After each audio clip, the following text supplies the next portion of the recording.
Thank you, everybody. You must all be getting pretty hungry by now. So I've been told I got till 12:30, so I've got a nice short presentation for you. I'm talking about open water swimming alongside mass participation events. Okay, so these are mass events that take place in the water. So there we go. I just wanted to talk a little bit about how this has sort of developed very recently. Especially in the UK where I'm based. If 10 years ago you went to anybody and said, you know, what do you know about open water swimming? They may say, oh yeah, those guys who get covered in grease and swim across the channel. You know, they might have thought about some of the crazy winter swims we have, where you get some very eccentric people who go ducking into the water on Christmas Day with their Christmas hats on.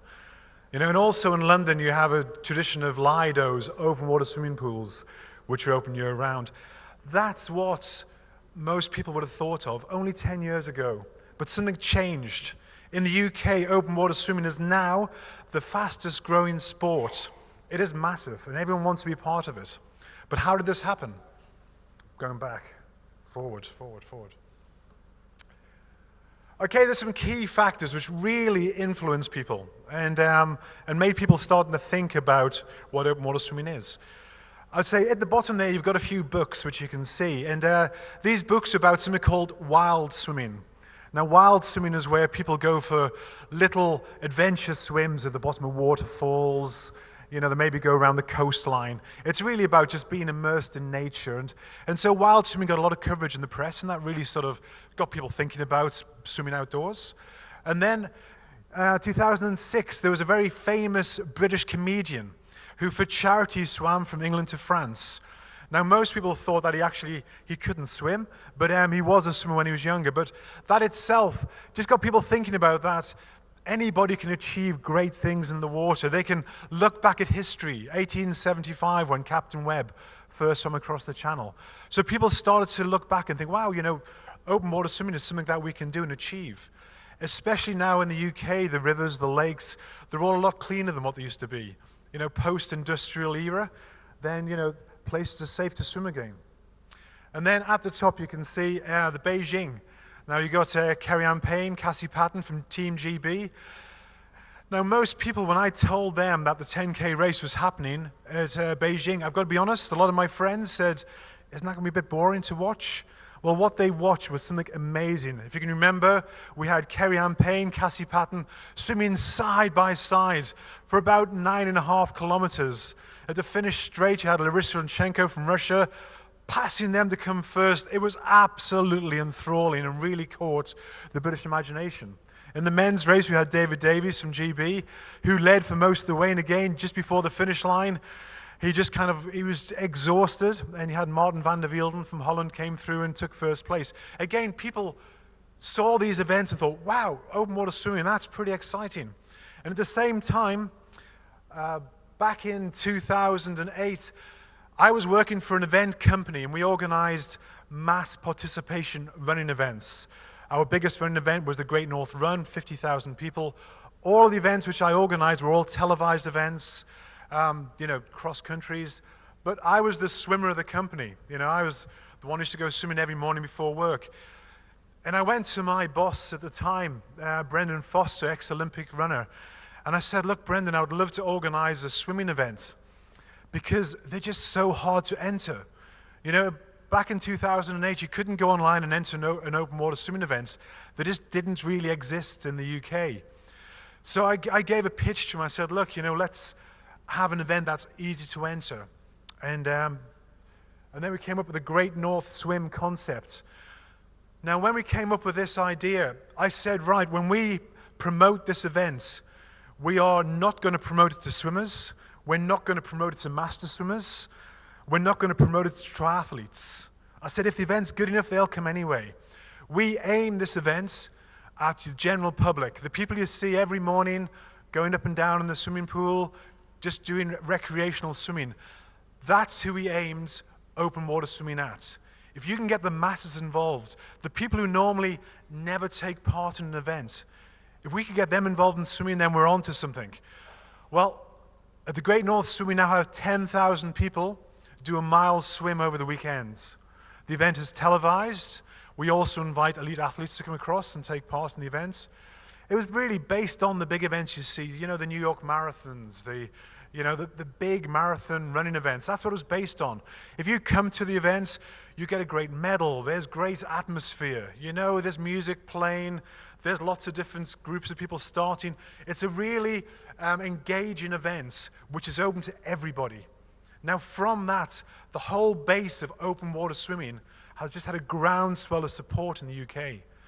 So people now understand what the sport is. They understand, you know, your average person who's never swam, you know, outside of a pool, now know what it is for these athletes to swim 10K in the speed that they do. They can watch them and think, that is amazing.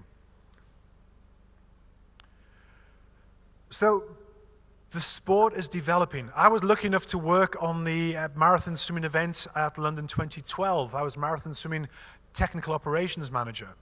And I think for those who saw the event in the Serpentine, I mean, what was unique about that event for open water swimming was that it brought the event to the people.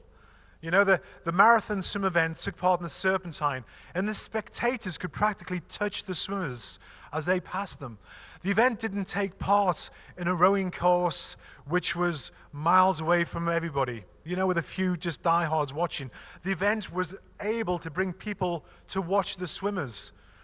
And what turned out was to be an electrifying swim, both for the swimmers and the spectators.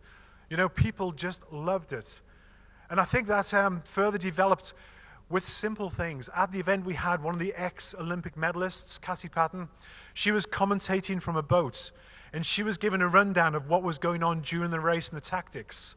If you're not, you know, really knowledgeable about the sport, sometimes you might not be aware of what's going on.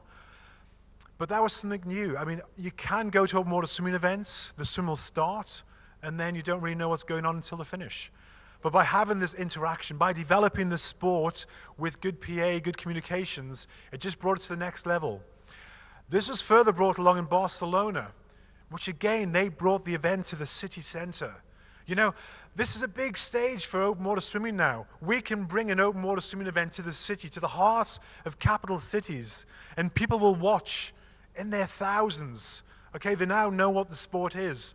So open water swimming doesn't have to be sort of shy anymore. It doesn't have to just take part in any body of water. It's got to come to the people. It's got to be big.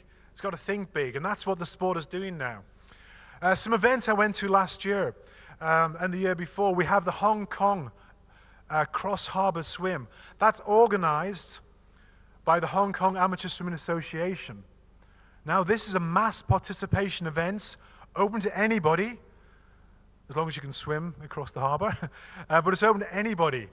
And this is bringing people into the sport. Okay, you talk about people learning to swim. Now, if they've got the incentive, if they want to swim a mile, and they enter a mass participation event, that gives them the incentive to train and to swim. Okay, and it also develops the elite elements of the sport as well, because you've got loads of people taking part in your events. Which goes on to another swim I went to. This is organized by the Denmark Amateur Swimming Association. Again, organized by a national governing body. A mass participation swim, not aimed at master swimmers, not aimed at triathletes, just aimed at the general public to come and take part in swimming. That's a 2-kilometer swim around the heart of Copenhagen. It's a fantastic event. I recommend anybody to go to either of those events.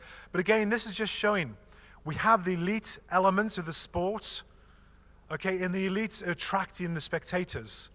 And then you've got the mass participation elements attracting anything up to 10,000 and above of people wanting to take part in the events. So what's the future for the sport?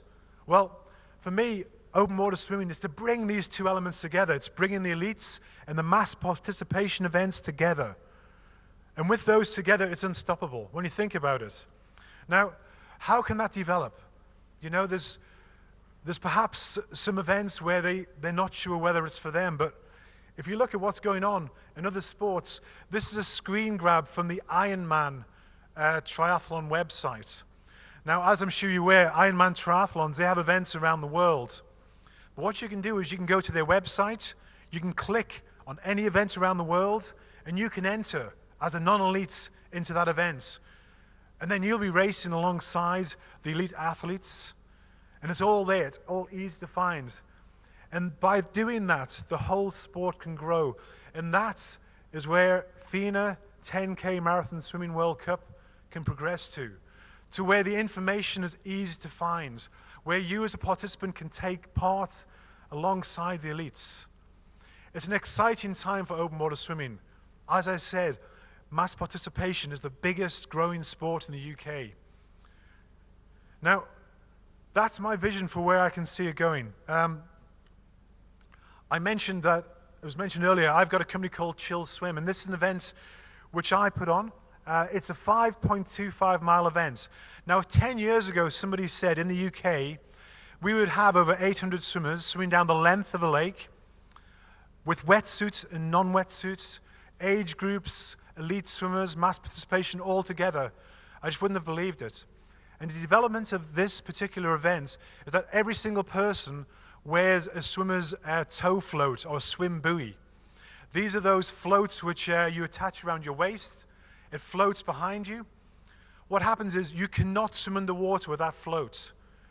It doesn't provide buoyancy, but it just bobs along behind the swimmer. The safety team can see the swimmers incredibly easy as they go down the lake. Hong Kong recently introduced that to all of their swimmers going across the harbor. This just makes it a little bit safer for the mass participation swimmers, not the elite swimmers, but the mass participation swimmers. It gives you the confidence for putting those sort of numbers into these events. So just go back a slide. And one more.